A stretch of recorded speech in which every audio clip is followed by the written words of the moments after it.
Assalamualaikum warahmatullahi wabarakatuh.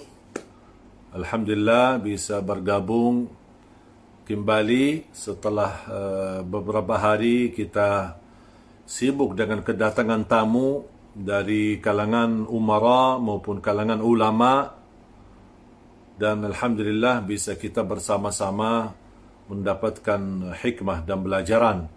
Dan sekarang saya insyaAllah teman-teman jamaah sekalian, saya ucapkan Assalamualaikum semua kepada semua yang bergabung dari jamaah kami yang saya cintai di seluruh Indonesia.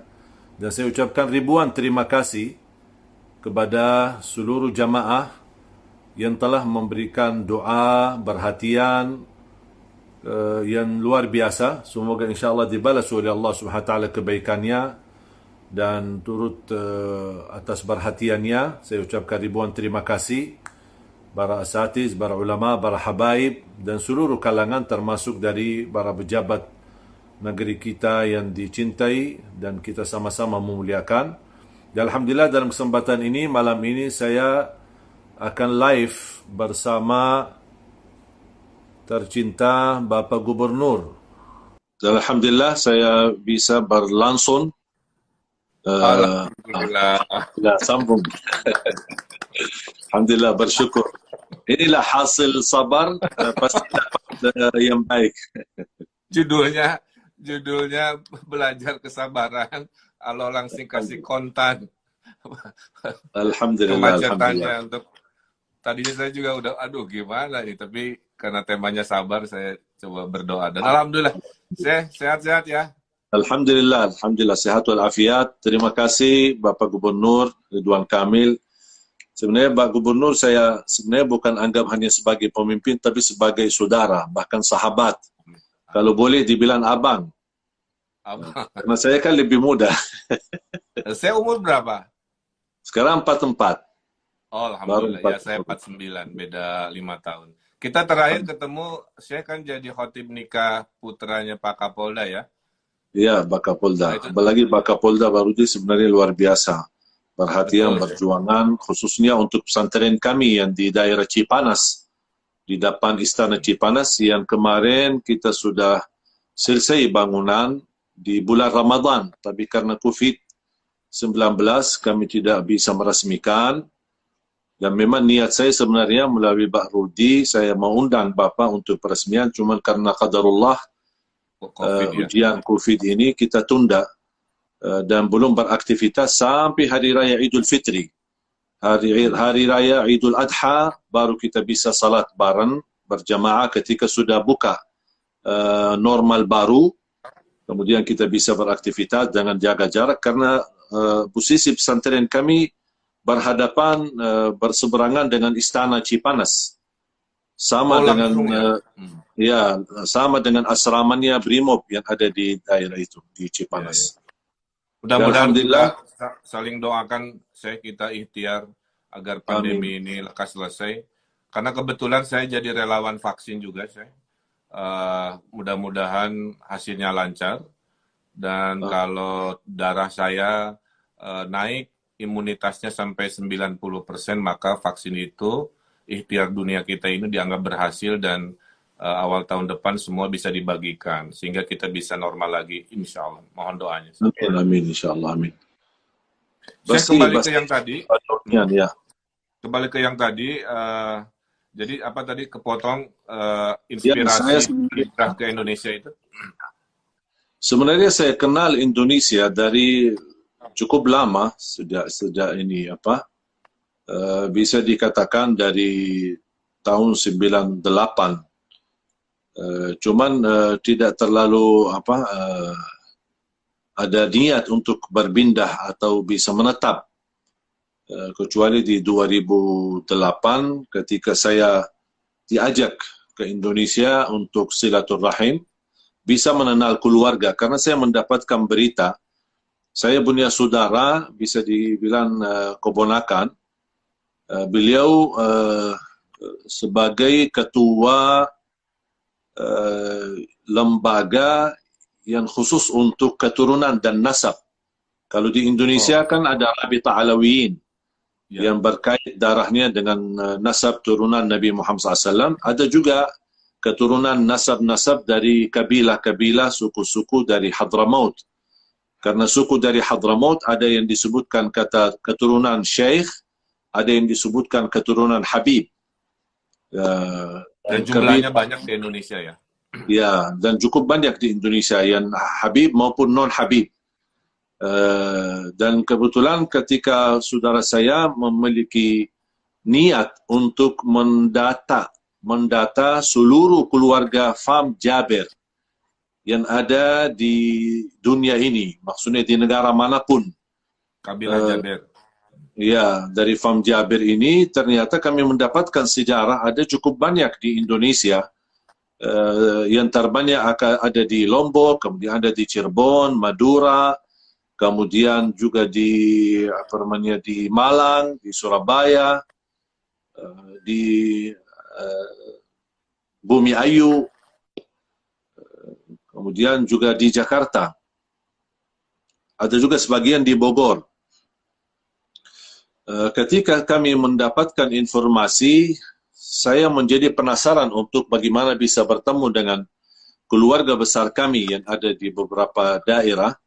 Sekalian saya menumpulkan data supaya menumpulkan dan menjadikan satu di bawah pohon nasab yang disebutkan pohon nasab yang kita untuk susunan nama-nama keluarga.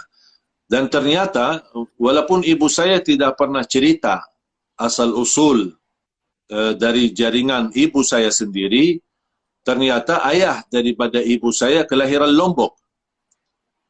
Oh, kakek berarti ya? Ya, kakek saya. Kemudian kakek ibu saya, ayah daripada kakek saya, kakek ibu saya, dia termasuk orang yang pahlawan lawan penjajah. Dan dia berhasil menyatukan Sasak di Lombok untuk melawan penjajah Belanda sama Jepang. Dan kemudian karena beliau sangat luar biasa, pemberani dan cukup tinggi dan besar, dan beliau sangat luar biasa berjuang untuk melawan penjajah. Makanya sempat ditangkap dan dibunuh. Makanya beliau punya makam besar ya, di daerah Ampenan. Kita ada persamaan, Syekh. Jadi saya baru tahu Syekh punya darah pahlawan luar biasa yang diceritakan malam ini. Kakek saya, Kiai Haji Muhyiddin, Syekh, itu juga seorang ulama, Syekh, dari Nadatul Ulama, mewariskan kami, anak cucunya, 8 pesantren. Kita namai Pagelaran, dan beliau almarhum dulu Panglima Perang Ulama, dipenjara oleh Belanda 2 kali, Syekh. Ya. Karena bertempur melawan penjajah juga, jadi ada kesamaan. Mungkin saya bisa gabung dengan kabilah Jaber, saya kan gubernur Jaber, gubernur Jawa Barat. Bisa jadi. Jadi subhanallah pas ternyata saya bisa menemukan sejarah keluarga, bahkan sempat saya ketika bertemu Bapak Presiden, Pak Jokowi, saya sudah sampaikan, saya sebenarnya keturunan pahlawan tapi belum terdaftar. Mantap, alhamdulillah, luar biasa. Alhamdulillah. Dan subhanallah memang barangkali Allah punya rencana ketika kakek daripada ibu saya yang sudah dibunuh sama penjajah, kemudian punya makam di Ampenan, terus kemudian ayah daripada ibu ketika sudah bapaknya meninggal, dia berpindah ke Arab, berhijrah ke Arab, kemudian nikah di Arab, dapatlah ibu saya. Kemudian ibu saya pun nikah di Arab, dapatlah saya, dan saya kembali ke Indonesia, dan kemudian mendapatkan anak saya, 3-tiganya lahir di Indonesia. Jadi subhanallah, bisa kembali berputar. Kakek lahir di Indonesia, sekarang keturunannya juga ada yang lahir di Indonesia. Atau istilahnya, pulang kampung. Kalau bahasa saya sebenarnya pulang kampung ini. Mudik. Titik jatuh cintanya dan memutuskan inilah momen saya mencintai dan akan tinggal di Indonesia. Ada peristiwa nggak sih? Sebenarnya ada peristiwa ketika saya diajak bersilaturrahim.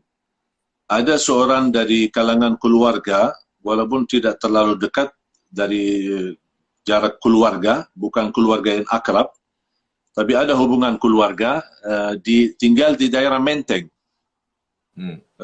Kemudian saya berkunjung ke sana.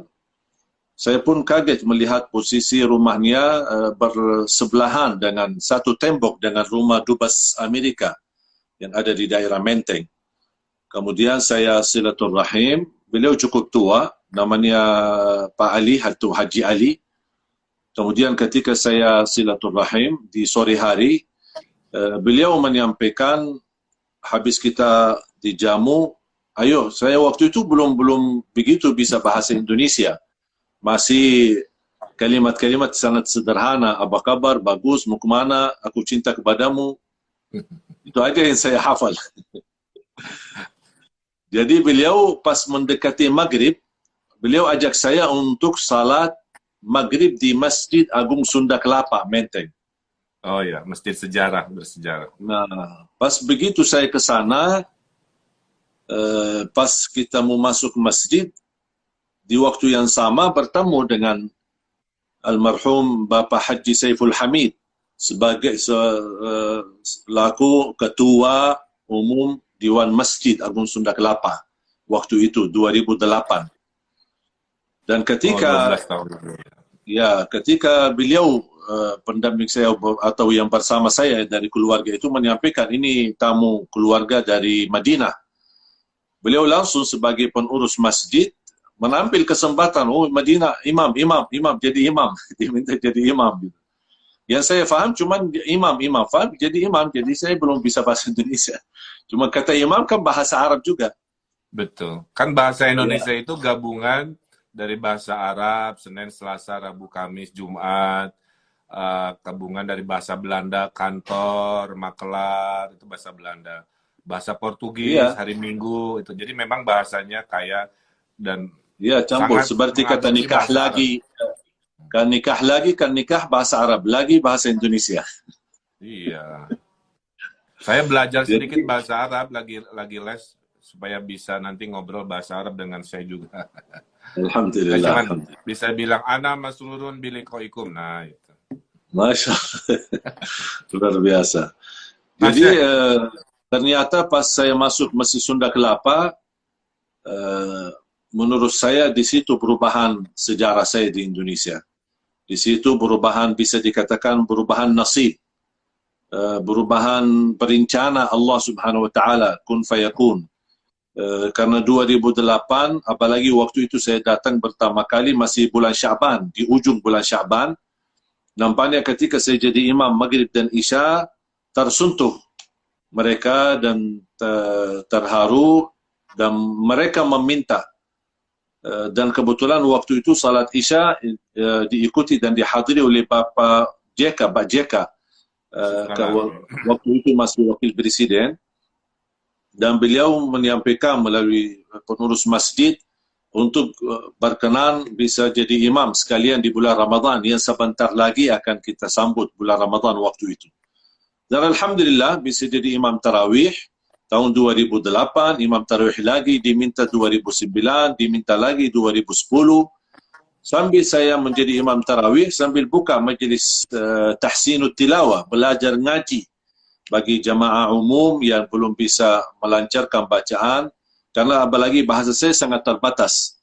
Tapi karena sering bergaul dengan mereka dan juga ada seminar khusus selepas tarawih terbatas untuk orang-orang tertentu yang bisa hadir, alhamdulillah dari sering saya bergaul dengan jamaah, dengan pemuda-pemuda masjid, dapatlah bisa belajar bahasa Indonesia, membuat pengurus masjid Sunda Kelapa tertarik, mengikatkan saya dengan kontrak sekalian menjadi penceramah tetap di Masjid Agung Sunda Kelapa sekian tahun, dan alhamdulillah menjadi pertama pusat perjuangan dan pertama mulai dari nol berdakwah di Indonesia adalah Masjid Agung Sunda Kelapa.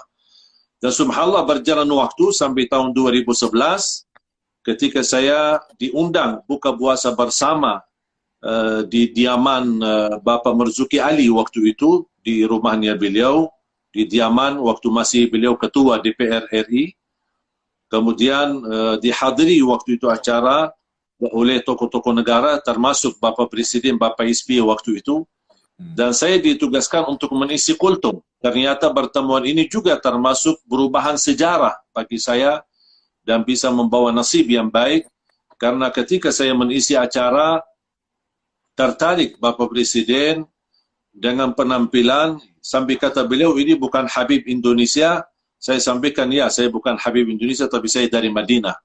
Dan beliau sangat terkesan dengan apa yang kita sampaikan. Dan kata beliau, saya suka adem, kalem, bahasanya sederhana, tapi pasti memberikan pengertian yang mendalam. Dan langsung beliau menawarkan, mau nggak warga negara Indonesia? Saya dengan terkejut, oh, kalau Bapak yang kasih, maulah. Jadi Dan subhanallah, ditawarkan oleh Presiden langsung menawarkan. Betul, oleh Bapak Presiden. Sampai saya masih ingat bahasa beliau, pemain bola aja kita sudah kasih warga negara, belum juara. Mudah-mudahan dengan kita kasih warga negara Ali Jabir ini bisa menjadi bermanfaat untuk Indonesia. Makanya kepercayaan itu yang saya dapat dan saya terima, saya terus menjaga. Dan terus saya berusaha memberi yang terbaik untuk Indonesia. Bukan hanya dari dalam dakwah, tapi juga harus juga dari segi bersikap, berakhlak dengan masyarakat. Dan saya bisa membuktikan hanya saya berupaya dan berusaha untuk meniru akhlak Nabi Muhammad SAW. Bahkan ketika sudah menjadi betah dan jatuh cinta ke Indonesia, sampai saya pernah periksa darah, waktu saya cek darah, dokternya pun kaget, subhanallah, darahnya merah putih. Betul. Darah merah kan terbagi dua, ada plasma warna putih, ada merah. Berikutnya, setelah memutuskan, tantangan, suka dukanya apa yang menurut saya sangat menantang berdakwah di tanah Indonesia? Saya sebenarnya melihat Indonesia negara yang sangat subur dan bisa menanam apa saja. Tongkat pun jadi tanaman ya. Ya, jadi mau tanam keburukan bisa, mau tanam kebaikan bisa. Apa saja, bukan hanya dari segi hasil bumi, tapi juga dari segi perilaku kita. Di Indonesia semua serba boleh, semua serba bebas. Jadi kita juga bebas berdakwah. Dan menurut saya, dibandingkan saya berdakwah di Malaysia, saya berdakwah di Brunei, dan dakwah di beberapa negara, tidak semudah proses untuk berdakwah.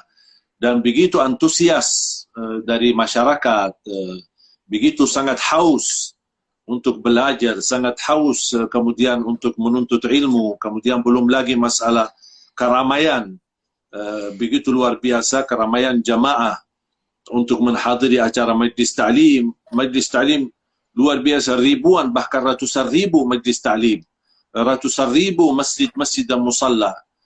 Dan Alhamdulillah 4 tahun belakangan hasil saya keliling, hampir saya kunjungi seluruh provinsi di Indonesia.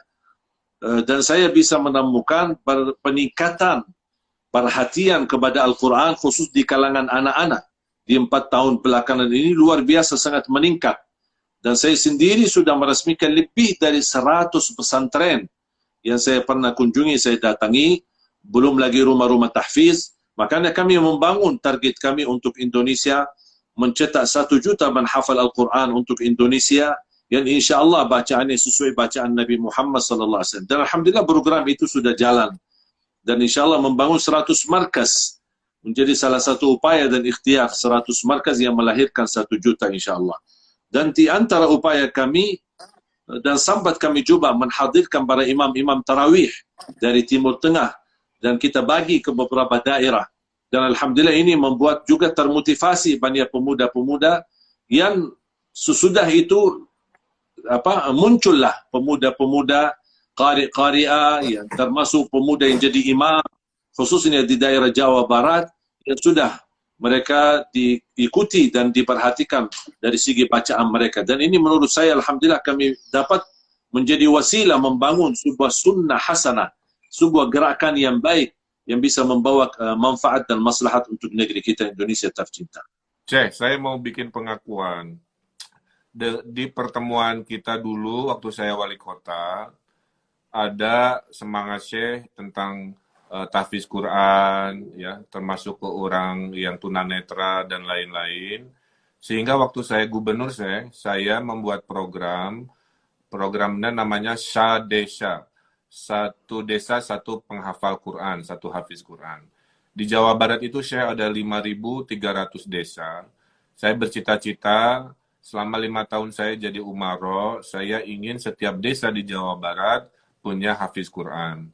Nah, saya sudah anggarkan, saya beri beasiswa, sampai sekarang sudah lebih dari 1.600 ya anak-anak desa yang sekarang saya beri beasiswa disebar ke pesantren tahfiz untuk menjadi penghafal Quran. Nah, sepulangnya mudah-mudahan mereka menyebarkan. Jadi ada semangat dari kami yang sebenarnya inspirasinya datang dari Syekh. Mudah-mudahan menyemangati bahwa apa yang saya lakukan ini membekas. Kebetulan saya adalah pemimpin. Saya gunakan dakwah kekuasaan sebagai alat dakwah yang sebaik-baiknya. Dan mudah-mudahan di akhir jabatan seluruh wilayah Jawa Barat semua punya penghafal Quran. Mudah-mudahan ikhtiar ini Allah permudah urusannya. Syekh, Amin. berikutnya apa yang paling sulit atau musibah-musibah apa mungkin yang pernah terjadi sampai yang terakhir di Lampung dalam ujian berdakwah di Indonesia? Apakah ada musibah-musibah lain selain yang di Lampung, Syekh? Pernah kejadian 4 tahun lalu ya, kalau tidak salah 4 tahun lalu, dan sudah ada videonya di apa namanya di YouTube di channel kami. Sempat kejadian dicuri mobil saya. Oh, Dan mobil kebetulan dicuri.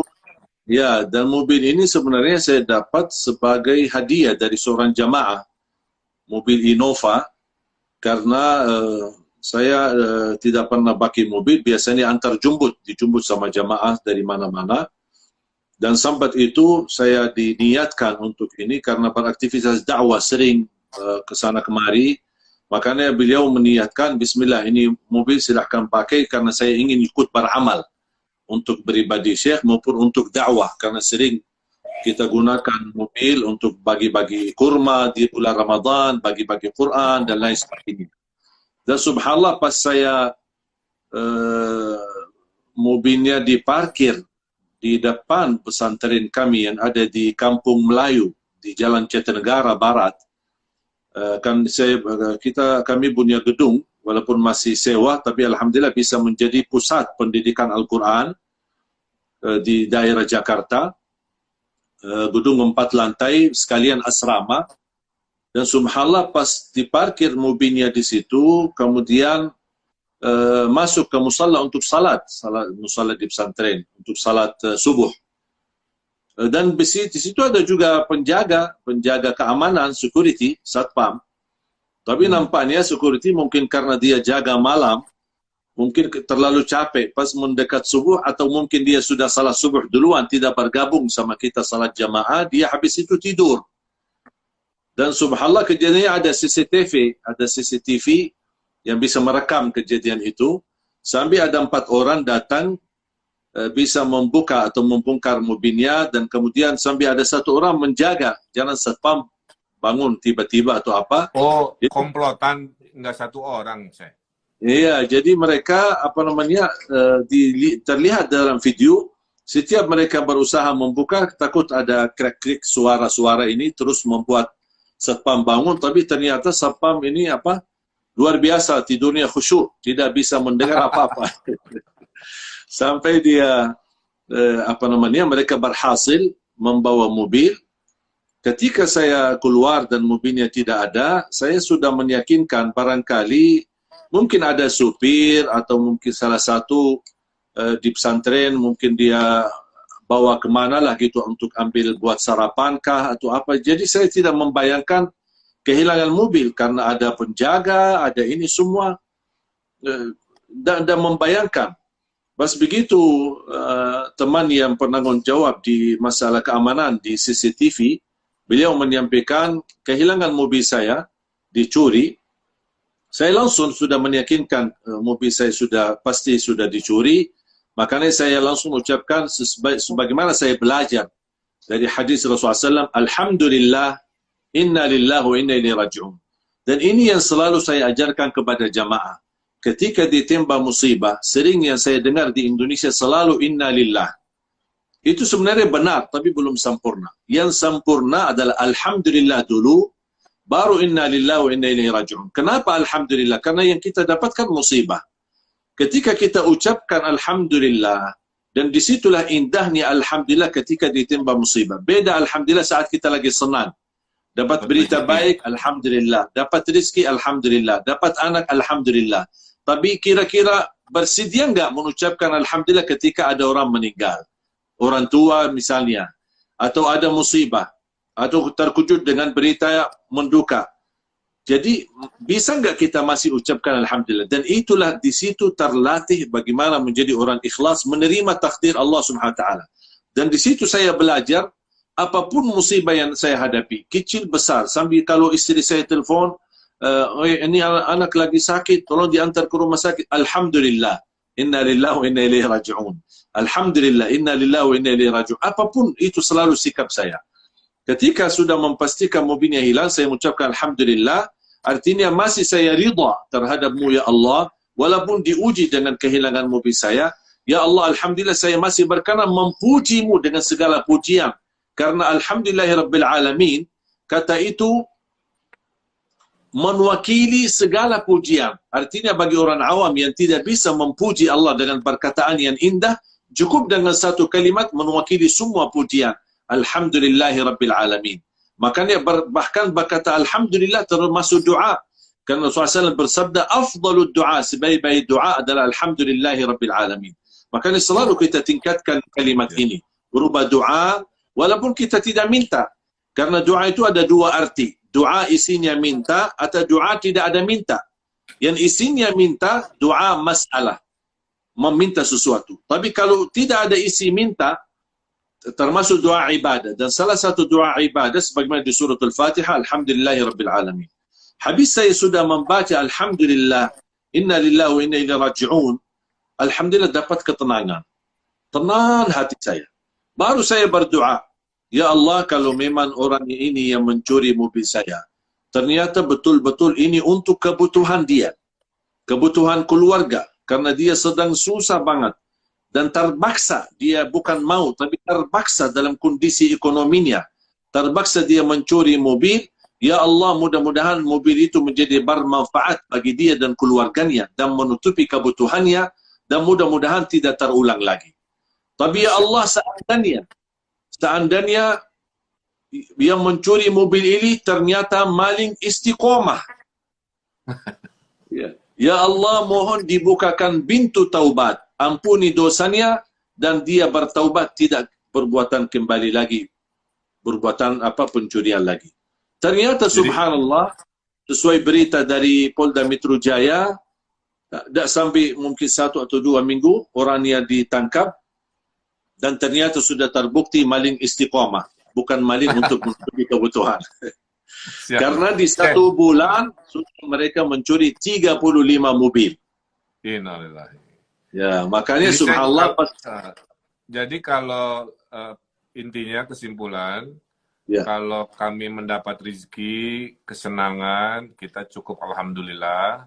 Tapi kalau ada musibah, kita juga alhamdulillah dengan dilanjutkan kalimat innalillahi wa inna ilaihi raji'un. Ya. Nah, Syekh, ini belajar pertama. Ya, berikutnya terkait kejadian di Lampung, semua orang saya kira sudah memahami kronologisnya. Apa yang menyebabkan Syekh mau memaafkan? Saya dengar Syekh dalam detik-detik setelah ditusuk masih menolong orang yang menzolimi Syekh sedang dakwah. Itu apa Syekh? Isi hati dan dorongan hatinya itu gimana kira-kira kalau kami ingin belajar? Yang pertama, ketika saya sudah meyakini serangan ini bisa mengakibatkan saya terbunuh dan Allah selamatkan, saya ucapkan alhamdulillah pertama. Dan saya ucapkan lagi alhamdulillah karena musibah yang saya hadapi tidak lebih besar dari apa yang mungkin saya bisa hadapi. Karena musibah itu kan ada bertingkat-tingkat. Ada yang tinggi, ada yang besar, ada yang kecil. Dan kemudian saya ucapkan Alhamdulillah karena ini takdir dari Allah. Dan tidak mungkin bisa terjadi sesuatu kalau belum diizinkan oleh Allah Subhanahu Wa Taala. Sampai 3 kali saya ucapkan Alhamdulillah. Baru inna lillah wa inna ilaihi raji'un. Ketika saya membaca doa ini, dan ini dalam hitungan titik, tusukan sudah mendalam, kemudian pisunya sudah di dalam, bahkan batah, sambil saya mengucapkan Alhamdulillah inna lillahi wa inna ilaihi raji'un, Alhamdulillah inna lillahi wa inna ilaihi raji'un, saya melepaskan pisunya dari tangan saya buang pakai tangan kiri. Kemudian saya langsung segera untuk menyelamatkan orang itu dari serbu jamaah, karena jamaah wajarlah kan karena emosi dan mereka tidak terkendala emosinya, mereka semua menghajar dan memukul, ada yang pakai kursi, ada yang pakai macam-macam lah.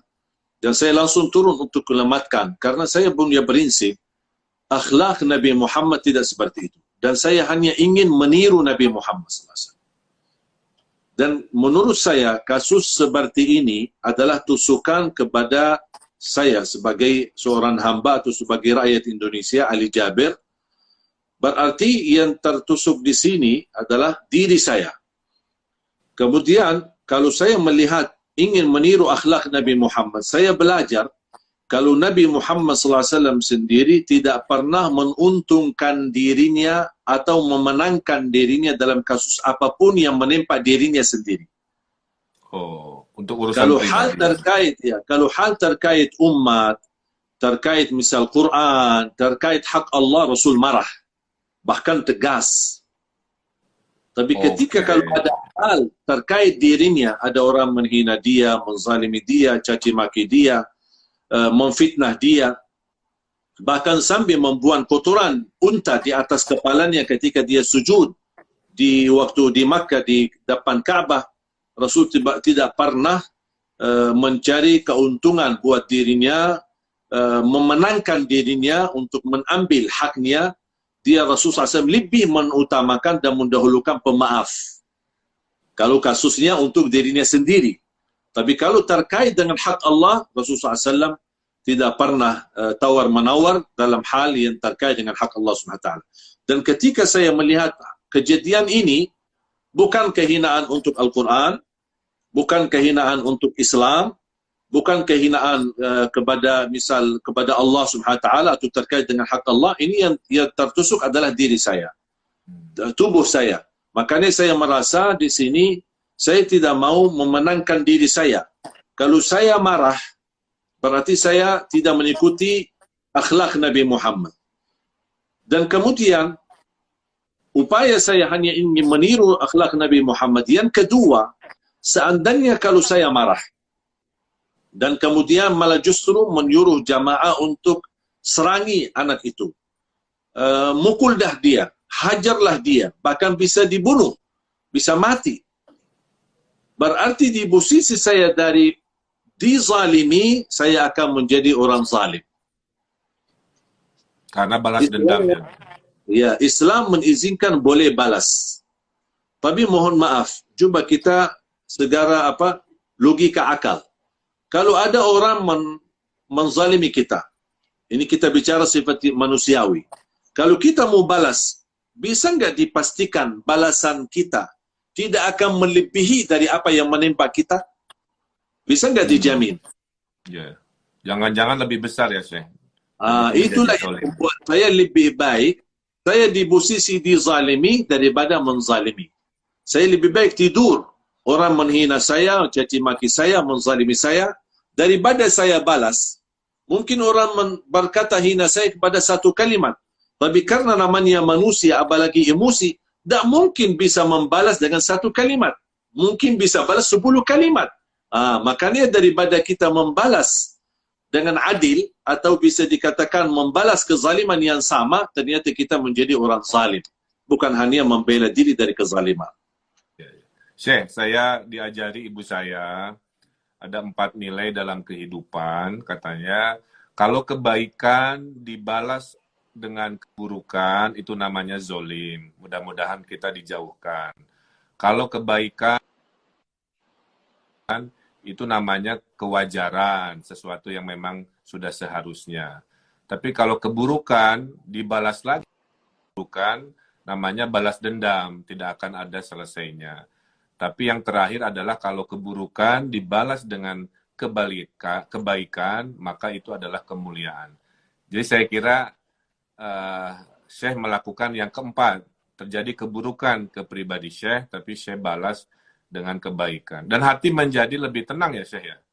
Atau ada Betul. sedikit kesal, marah, ada nggak Syekh? Tidak. Secara manusiawi. Saya justru terasa tenang, tidak ada rasa gelisah, tidak ada rasa trauma. Bahkan apa yang saya ungkapkan kepada pelaku adalah sama dengan apa yang diucapkan oleh Rasulullah SAW. Tambah menyakiti perasaan, tambah menyakiti hati. Dan sebenarnya jujur saja Pak Gub, ini kalau kita bicara akhlak Nabi Muhammad, sungguh sangat mulia dan sangat sederhana kita terapkan kalau kita mau. Sebenarnya kembali kepada kita, mau enggak kita melakukan. Dan ketika kita meniru akhlak Nabi Muhammad, itu bukan tanda kelemahan kita. Kita sebenarnya justru di posisi kuat. Dan disitulah teruji kemuliaan akhlak seorang. Di posisi dia bisa menjadi hakim, bisa membalas dengan hakim sendiri, dia bisa menghukum orang dengan kekuasaannya dan kekuatannya, tapi dia daripada menghakimi orang, dia justru memilih memaafkan. Dan disitulah ujian akhlak mulia seorang. Mohon maaf kalau lagi santai, tak bisa dibilang, Masya Allah ini orang akhlaknya baik, Masya Allah rendah hati, tawadu. Itu bukan ujian, karena lagi santai-santai. Tapi bukti kemuliaan akhlak seorang ketika diuji, baru akan nampak bagaimana proses akhlak mulianya orang itu. Saat diinjak, saat dihina, saat dicaci maki, baru akan nampak. Saya ketika membaca akhlak Nabi Muhammad SAW luar biasa. Makanya diikuti oleh para pemimpin, para khulafa ar-Rashidin, Sayyidina Abu Bakar, Sayyidina Umar, Sayyidina Uthman, Sayyidina Ali. Bahkan ada satu kisah Umar bin Abdul Aziz, seorang khalifah, ketika pernah malam hari dia keliling di kampung dan kemudian masuk satu masjid, salah satu masjid di malam hari bersama penjaga pasukan yang ada bersama beliau, pendamping-pendamping beliau. Dan pas ketika masuk masjid, mungkin di masjid saat itu gelap, tidak ada lampu, tanpa sengaja kakinya Amirul Mukminin Umar bin Abdul Aziz nampaknya menginjak orang yang sedang tidur. Oh, tidur di masjid. Ya. Di masjid. Dan orang itu terbangun dan merasa sakit. Dan langsung dia berkata, kamu gila nggak? Kamu udah bisa lihat. Umar bin Khattab menjawab, Umar bin Abdul Aziz rahimahullah menjawab, tidak. Dengan jawabannya sederhana. Tapi langsung orang-orang penjaga beliau marah. Dan mereka langsung mau serbu dan berserangi orang itu dan menangkap. Kata Umar bin Abdul Aziz, kenapa kalian mau tangkap dia? Dia kan tanya saya, apakah kamu gila? Saya jawab tidak. Sudah selesai masalahnya. Oh, jangan baper kalau bahasa sekarang ya. Bawa perasaan. Iya. Jadi makanya kita harus selalu, kalau ada orang berkata sesuatu, jangan kita langsung menangkapi orang itu sedang caci maki. Misal, mohon maaf, kalau dia bilang, kamu gila, kadang-kadang orang lagi musik, kamu gila nggak? Kamu buta ya? Kita jawab sederhana, ini kan sebuah pertanyaan. Kita jawab, jangan kita emosi. Ini anggap ini sebuah pertanyaan yang wajib dijawab. Kalau dia bilang, gila nggak nih? Nah, saya bukan gila. Terima kasih, sudah selesai. Kamu monyet ya? Enggak, saya manusia, terima kasih. Kira-kira gitu lah. Nah, terkait kesabaran dalam suasana COVID, ya, kan sudah 7 bulan, ada para pengambil keputusan mendapatkan ujian, rakyat Indonesia mendapatkan ujian, banyak pemimpin-pemimpin yang meninggal dunia, terakhir wali kota di Berau, di Kalimantan meninggal dunia. Saya di lingkungan saya juga banyak ada guru agama saya, ada kepala departemen dinas saya, ada sahabat saya semua. Kira-kira dari yang saya sampaikan, apa pesan buat kita-kita menggunakan sabar, ya dalam menghadapi ujian COVID ini, Syekh. Ya. Kalau boleh saya simpulkan, kadang-kadang manusia kalau diberikan dari segi agama, mungkin dibutuhkan peningkatan iman, baru dia bisa menerima dan memahami. Tapi kadang-kadang manusia membutuhkan logika akal yang bisa memberikan pemahaman. Saya sekarang menggunakan logika akal. Contoh, sekarang kita menghadapi wabah. Ini kan takdir. Karena tidak mungkin terjadi sesuatu tanpa takdir. Berarti izin Allah. Tapi, ya, jika semua gerakan, langkah kita kemanapun, Pak Gubernur menandatangan surat keputusan apapun, semua sudah tertulis, semuanya dari takdir Allah Subhanahu wa Ta'ala. Tidak akan ada satu kata yang keluar dari mulut kita, tidak ada satu pandang yang kita pandangi, tidak ada satu kata yang kita ucapkan, tidak ada satu tulisan yang kita tuliskan, tidak ada satu sikap yang kita lakukan, semuanya sudah tertulis secara sempurna di dalam buku takdir Allah Subhanahu wa Ta'ala. Dan termasuk kata takdir, sampai titik ini masih dianggap sesuatu yang masih banyak hal yang dirahasiakan. Banyak ulama yang ingin mendalami ilmu takdir, menggali ilmu takdir, ujung-ujungnya mereka tidak menemukan apa-apa. Artinya mereka, ini salah satu yang dirahasiakan oleh Allah Subhanahu wa Ta'ala. Tapi selalu kita yakini, selalu ada di balik takdir ada sesuatu kebaikan. Tak mungkin murni keburukan datang dari Allah. Takdir ada baik, ada buruk. Tapi tidak ada kata buruk murni. Ternyata keburukan yang datang, di balik keburukan ada banyak hikmah dan pelajaran. Contoh COVID-19. Membuat banyak orang sadar. Membuat banyak orang taubat. Membuat banyak orang-orang menjadikan rumahnya. Barangkali selama ini mungkin cinta masjid. Tapi tidak pernah beraktivitas ibadah di dalam rumah. Sedangkan Rasulullah SAW bersabda, jangan jadikan rumah kalian seperti kuburan. Bacalah Al-Quran dalam rumah. Berarti dengan COVID-19, mau tidak mau beraktivitas ibadah di rumah. Berarti rumah kita tidak jadi kuburan. Berarti ada hikmah. Kita bisa menghidupkan rumah kita menjadi tempat ibadah, tempat ngaji Al-Quran. Bisa kita sekarang, Alhamdulillah, bisa menunjukkan. Walaupun kita menghadapi COVID-19, tapi menurut saya, masyarakat Muslim di Indonesia dan masyarakat umumnya di Indonesia telah berhasil lulus daripada ujian COVID-19. Kenapa? Ketika Allah menimba musibah kepada kita, tapi subhanallah luar biasa, belajar ilmu, dakwah melalui dunia media, live Instagram, live Zoom, dan lain sebagainya sangat aktif dan sangat ramai. Berarti kita sudah berhasil lulus dari ujian. Kenapa saya bilang begitu? Karena kita walaupun diuji oleh Allah, kita masih berkata, ya Allah, kami tetap masih berkenan beribadah kepadamu. Apapun keadaannya. Dengan cara walaupun baru kami terbatas, tidak bisa ke masjid, kami mau masih beribadah di rumah. Tidak bisa belajar ilmu sama guru di majlis ilmu, kita masih bisa belajar ilmu melalui live di sosial media. Berarti kita menurut saya lulus daripada ujian yang kita hadapi.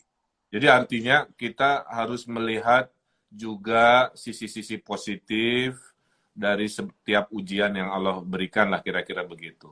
Dipaksa belajar teknologi, kemudian belajar mensyukuri, ternyata silaturahim itu mahal harganya. Yang dulu waktu Allah kasih waktu, ternyata kita kurang silaturahim. Sekarang dikasih ujian, kita harus banyak bersyukur. Juga di Jawa Barat ya, hikmah dari COVID, karena banyak di rumah, jumlah yang hamil meningkat ya, naik. Banyak yang hamil. Berarti ini ada hikmah daripada beraktivitas di luar, mungkin cari istri baru lagi, udah berarti diam di rumah. Iya, betul. Nah, Syekh, terakhir, tanpa terasa waktu kita hampir 1 jam. Dalam situasi seperti ini, Syekh, saya kan melihat mayoritas di Indonesia ini kan Muslim ya, Syekh, ya. Lebih dari 90%. Jadi Indonesia itu negeri yang Muslimnya paling banyak sedunia, ya, Alhamdulillah. Nah, saya itu, Syekh, pernah dinasehati ibu saya bahwa nanti kamu itu sebagai pemimpin Muslim akan dihisab kata ibu saya. Tidak akan ditanya berapa jalan jembatan taman, tapi akan ditanya apakah masyarakatmu dalam kekuasaanmu itu selalu dalam ridho Allah atau jauh dalam ridho Allah. Nah, alhamdulillah Syekh, atas nasihat itu saya menggunakan kebaikan yang adil, seadil-adilnya pemimpin. Selain program Satu Desa Satu Hafiz, kita ada program dakwah digital seperti ini. Jadi kitab-kitab karangan kakek saya sekarang sudah didigitalkan. Kebetulan kakek saya juga suka berpuisi, jadi dakwahnya itu saya ada nadom namanya. Jadi menyampaikan 4 baris kalimat yang nadanya sama, tapi sebenarnya berdakwah seperti pantun kalau di Indonesia. Kemudian kita ada program English for Ulama, ya. Jadi saya melatih bahasa Inggris untuk ulama-ulama Jawa Barat. Kemarin 5 terbaiknya saya kirim ke Eropa untuk berdialog.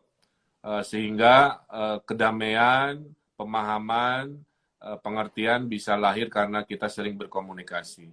Ada yang bilang kalau ingin menguasai Quran dan Al-Hadis, kuasailah bahasa Arab.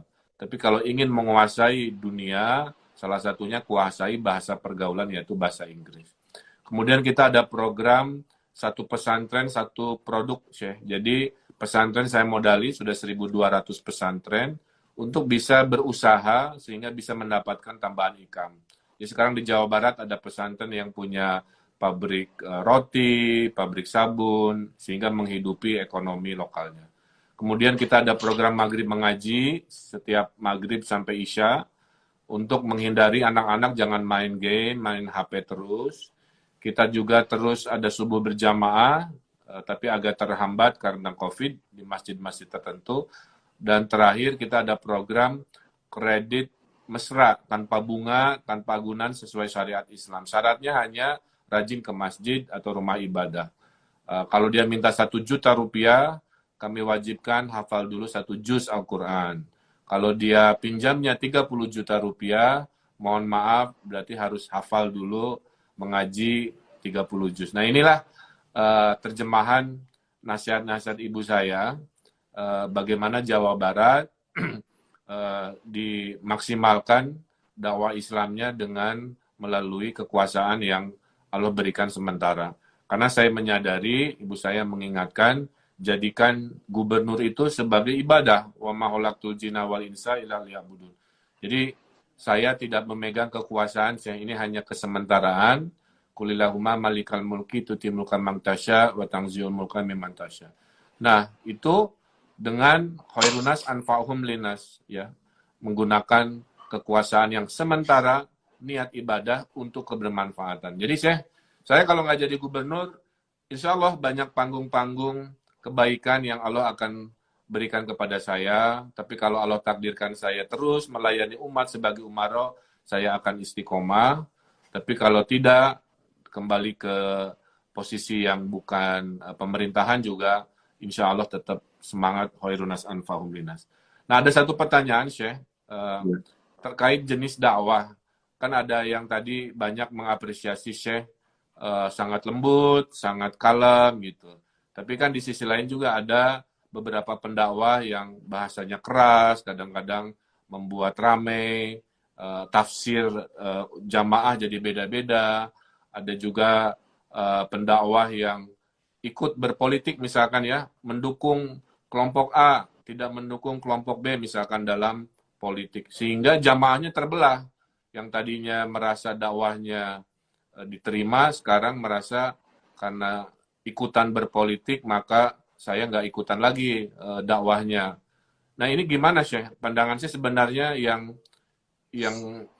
pas untuk situasi Indonesia ini, apakah satu memilih dengan dakwah yang kalem, yang tenang, ya, atau yang keras?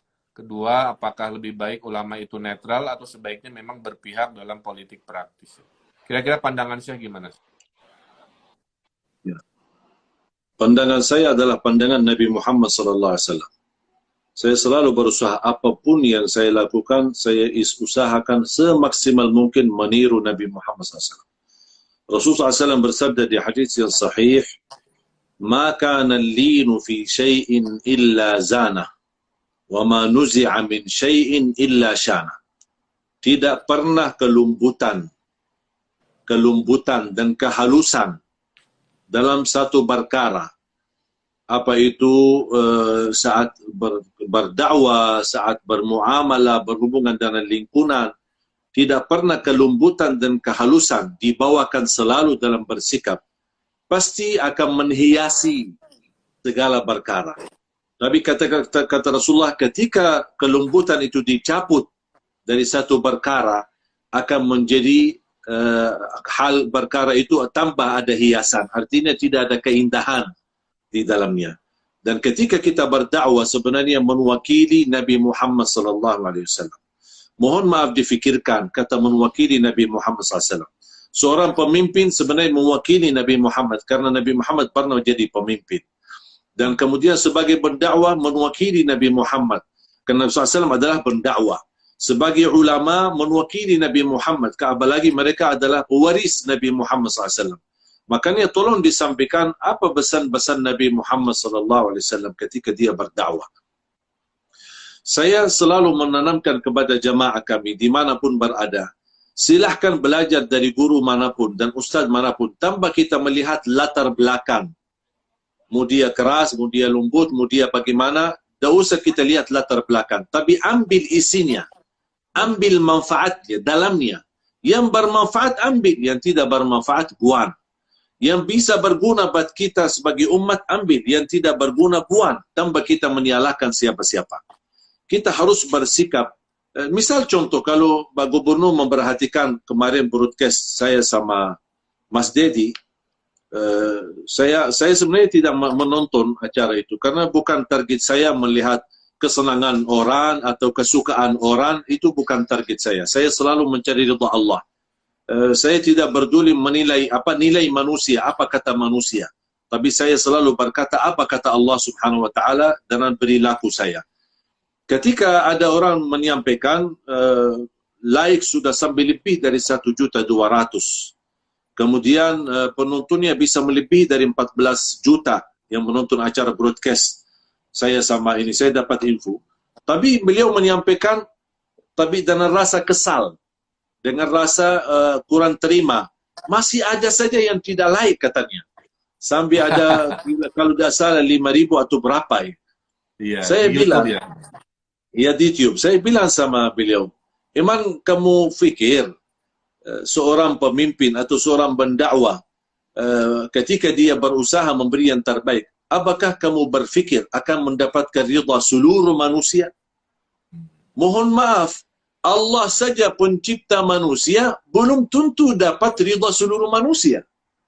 Masih ada yang berkata-kata tidak baik kepada Allah, padahal Allah yang menciptakan mereka. Makanya jangan jadikan targetmu adalah nilai manusia. Pak Gubernur, pesan saya terus berjuang. Semata-mata karena Allah.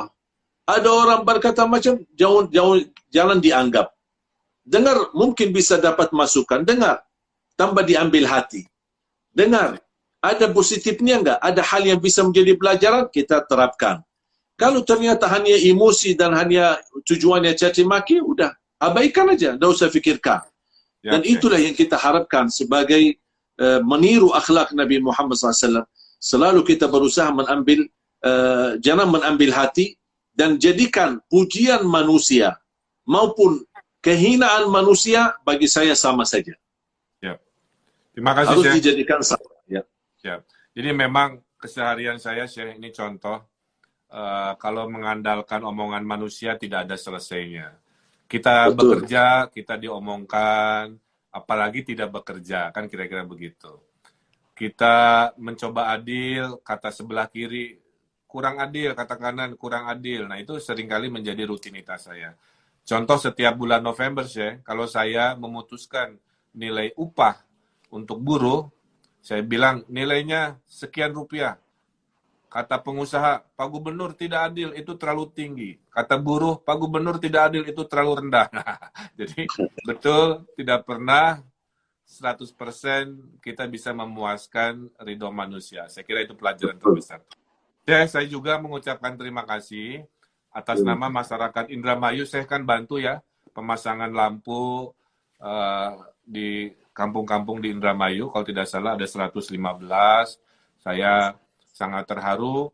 Syekh, kalau masih ada memang energi, nanti kita bisa kerjasama, Syekh. Karena sebagai pemimpin, setahu saya tim saya pernah ketemu Bapak Gubernur, pernah ketemu di program Limar dan TV digital, dan ada sistem penguasaan menguasai semua gerakan-gerakan di bawah naungan Pak Gubernur, bisa melihat perkantoran, bisa lihat ini semua. Alhamdulillah ini semua dari tim kami bersama-sama. Sebenarnya sudah bekerja dari dulu, sudah hampir lebih dari 2 tahun, tapi kita masih diam-diam. Belum kita bukakan semua. Ya, tapi insya Allah saya sangat siap bersinergi dengan pemerintah karena saya selalu berkata, jangan segala hal dibebani kepada pemerintah. Kalau bisa hal yang bisa kita kerjakan sendiri, ayo kita kerjakan sendiri. Dan alhamdulillah dengan kepercayaan masyarakat dan para muhsini, para donatur, kita bisa membangun gerakan Limar, listrik mandiri rakyat, dan insya Allah akan terus sampai mencapai seluruh rumah yang insya Allah bisa merdeka dari kegelapan. Dan itu menjadi upaya karena Indonesia luar biasa, jasa besar Indonesia untuk kami, dan mudah-mudahan kita mampu membalas jasa-jasa Indonesia untuk rakyat Indonesia. Terakhir, saya mohon keridhaan saya, keikhlasan menutup silaturahmi digital ini dengan doa untuk Indonesia, doa untuk Islam, doa untuk para pemimpin ulama, doa untuk rakyat Indonesia dalam ujian pandemi COVID. Mudah-mudahan dengan doa saya kami berbesar hati, optimis, selalu insya Allah mencari cara solusi dalam ridho Allah. Silakan saya ditutup dengan doa. Amin. Sebelum saya tutup doa, saya ingatkan amalan. Yang pertama tadi yang sudah saya sampaikan, selalu biasakan diri ucapkan Alhamdulillah walaupun menghadapi musibah. Inna lillahi wa inna ilaihi raji'un. Kemudian yang kedua, tolong nanti jamaah sekalian mendalami dan mempelajari ayat surat Ali Imran. Ayat 133, 134, dan 135, 136. Mulai dari ayat 133 sampai 136. Surah Ali Imran, surah ketiga. Dan ini insyaAllah di situ akan mendapatkan pelajaran bagaimana menahan amarahan, bagaimana melalui sedekah yang terang-terangan maupun sembunyi menjadi salah satu wasilah untuk selalu menenangkan hati kita. Dan insyaAllah ayat ini sangat bermanfaat untuk para pemimpin dan juga untuk ulama, para da'i, termasuk juga kalangan masyarakat.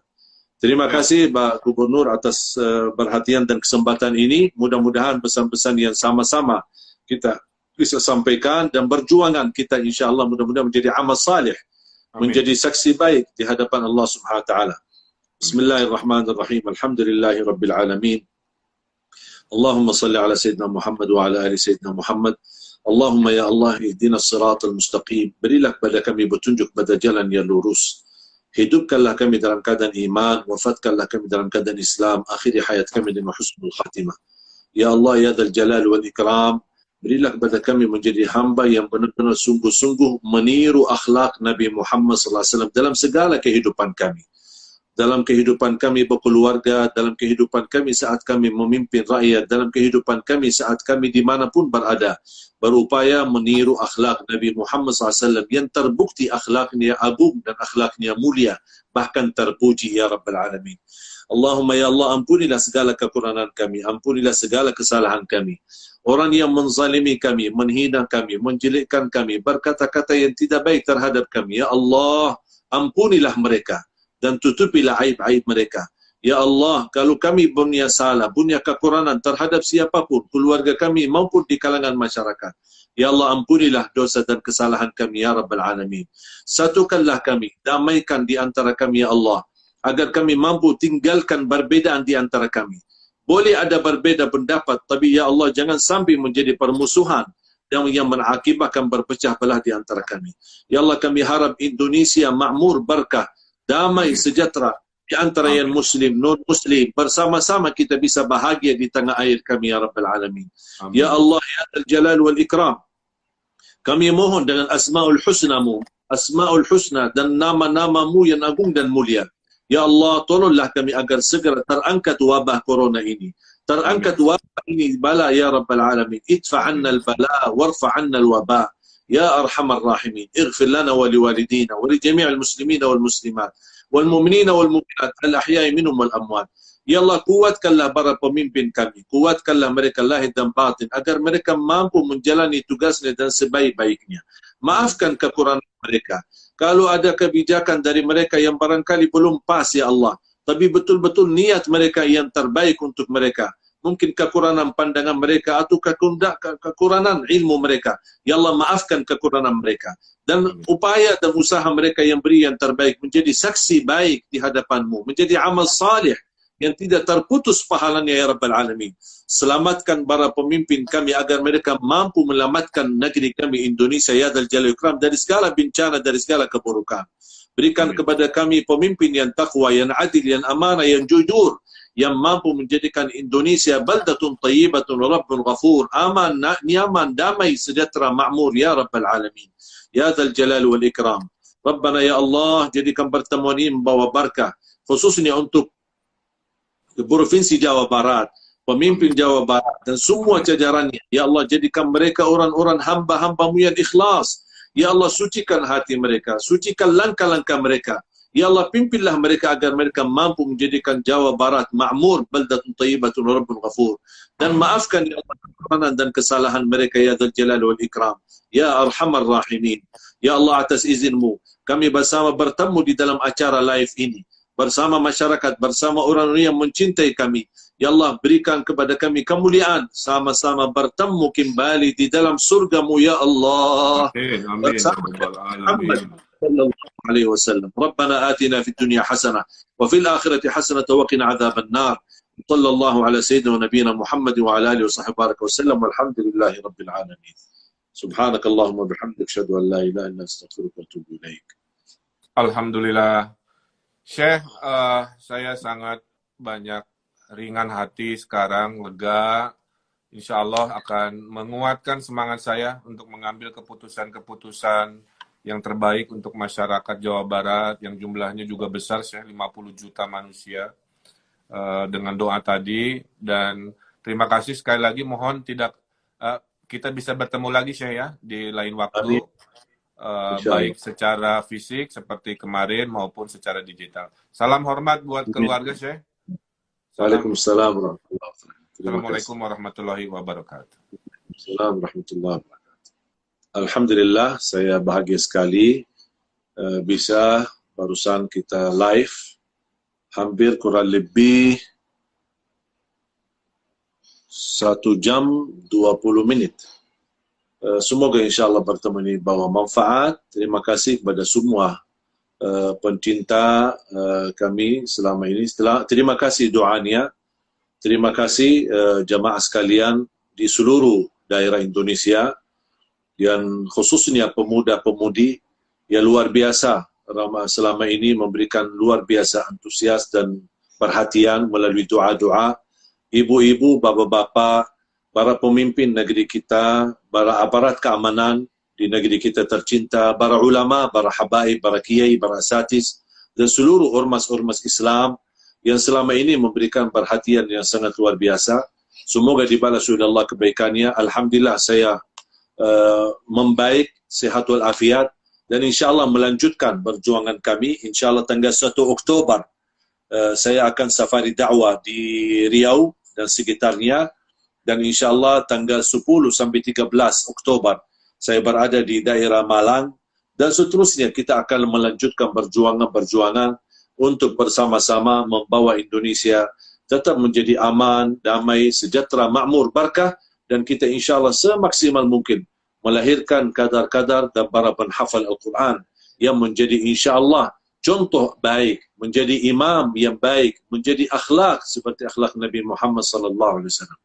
Terima kasih, malam ini bagi saya sangat indah bisa bertemu langsung dengan Bapak Gubernur. Terima kasih juga semua jamaah yang telah berkenan bergabung bersama kami di acara live ini. Semoga dibalas oleh Allah kebaikannya dan semoga dianugerahkan perlindungan untuk semua jamaah dari segala bala, dari segala wabah, dan selalu tetap sehat walafiat. Dan mudah-mudahan dengan pertolongan Allah Subhanahu wa taala kun fayakun, terangkat wabah dan bala ini dan kita kembali beraktivitas semula sebagaimana semestinya. Amin amin ya rabbal alamin. Jazakumullahu khairan, sampai bertemu insyaallah di acara-acara berikutnya, sampai insyaallah di saat yang sama. Mudah-mudahan kita semua mendapatkan kemuliaan di sisi Allah, mulia di dunia dan mulia di akhirat. Jazakumullahu khairan. Akhirul kalam, subhanakallahumma bihamdika asyhadu an la ilaha illa anta astaghfiruka wa atubu ilaik. Selamat malam. Wassalamualaikum warahmatullahi wabarakatuh.